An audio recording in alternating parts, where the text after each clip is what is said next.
And then ensure also high voltage PPE, R plus kit, high voltage glove is available on site. This must be in a good condition.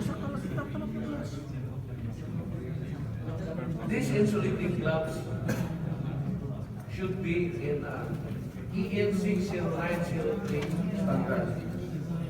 Because these high voltage gloves tested as per in this standard. So the class 00, it was tested to 2,500 volts, and then it can operate to 500 volts only. And then the class 0, it was tested to 5,000 volts, and then it can operate to 1,000 volts only. And then class 1, it was tested to 10,000 volts, and then it can operate up to 7,000 volts.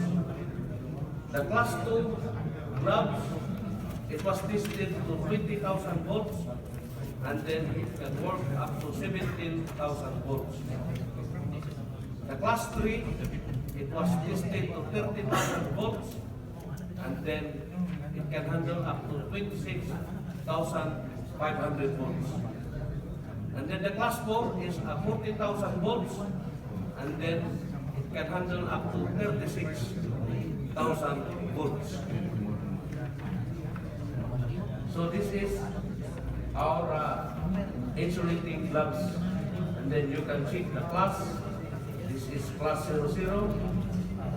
So this is the marker that you can check if you what type of gloves you are using. And then next,